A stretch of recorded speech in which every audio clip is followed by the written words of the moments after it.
Ek sterf met die verwagting om by Jafashua in te lewe. En daar is nie 'n hemel nie, en daar is nie Jafashua nie, en daar is nie 'n Jaffa nie.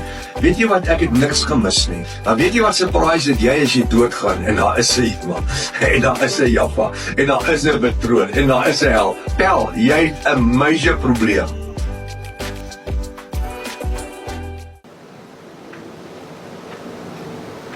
Ek wil weer sê, wanneer hulle onthoop word, hierdie siele wat nie die merk vat nie, gaan hulle nie in die bruilofsmaal in nie, nee, hulle siele gaan wag onder die altaar van Jaffa, totdat hulle beloon sal word, om vir 1000 jaar saam met Jafashua te regeer, in die hemel, nie op die aarde nie, nie op 'n nuwe aarde nie, op geen aarde nie, in die hemel. Gaan lees Openbaring 20 vers 4 tot 6, hy sê, spesifiek, omdat hulle nie die merk, hy sê, en hulle sal, weet jy wat, kom ek lees vir my Bybel is mos hier somme naby, ek het dit nou nie eers voorberei nie, ek gaan dit vir jou lees, dan kan jy nou, hoor wat sê die woord hier, ja, het is so powerful, en het is so lekker om die goed te weet, halleluja, maar hierdie Bybel is nou al bietjie oud,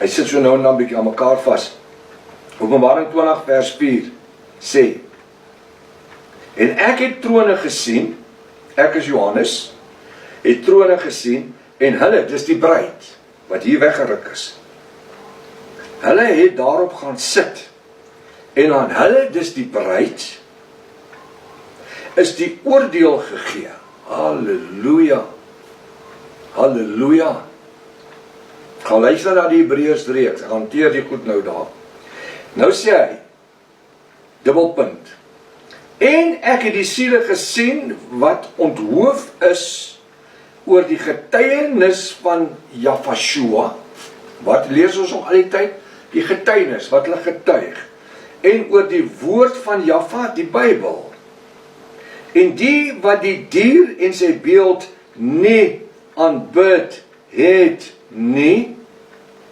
en die merk op hulle voorhoofde en op hulle hand nie ontvang het nie, en hulle het geleef, nou moet jy luister, sit jou seatbelt aan, en hulle het geleef en as konings regeer, saam met Jafashua, die 1000 jaar lang,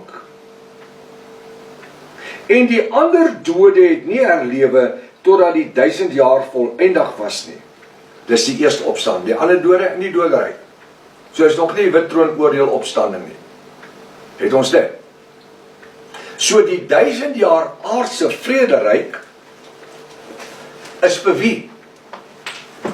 Is vir die ouens wat so kop afgesny is, dis nie vir 'n ou wat 'n gitaar kan sny, sing en kan koordans en wat dink hy is 'n engeltjie nie, en Israel kom af, en kom saam met liewe Jesus, op die aarde bly vir 1000 jaar, want die tempel gaan daar wees, jy sien hulle koppel Openbaring 21 aan die goed en alles, hulle vang 'n stukkie daar, vang 'n stukkie daar, vang 'n skrifgie daar, en nou het hulle 'n kunsmatige inseminasie, waarvan die Satan die pa is, van die sperm, van die inseminering, en dan maak hulle 'n ongoddelike dogmatiek, soos, jy moet deur die groot verdrukking gaan, om deur jou werke gered te word, as jy het nie gemaak het nie.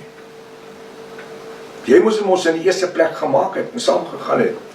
Nou sê ek weer, wanneer hulle onthoop word, gaan hulle nie in die bruilofsmaal nie, nee, hulle siele gaan wag onder die altaar van Jaffa, totdat hulle beloon sal word, om vir 1000 jaar saam met Jafashua te regeer, volgens Openbaring 20 vers 4 tot 6, jy kan alles gaan lees daarso, ek het nou nie alles gelees nie, onthou net, die bruid van Jafashua regeer nie, luister wat ek sê, die bruid wat hier weggeruk is, wat geparousia is, aan die einde van Openbaring 3 vers 22, aan die einde van die 7de kerktydperk, of gemeente kerk, die genade tydperk het gesluit, daar is nie meer genade nie, so al gaan nie deur die groot verdrukking, daar is geen genade nie, jy gaan nie genade kry nie, en jy gaan ook nie brood kry, en melk kry, en petrol kry, as jy nie gemerk is nie, so net terloops.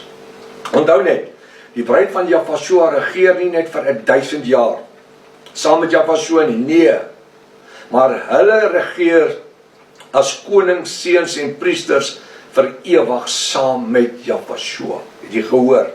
Die bruid gaan nie net vir 1000 jaar saam met hom regeer nie.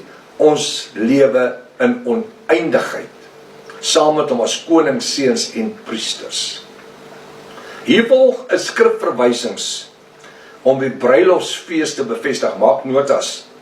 Openbaring 19 vers 11. Hierdie bevestig die bruilofsfees.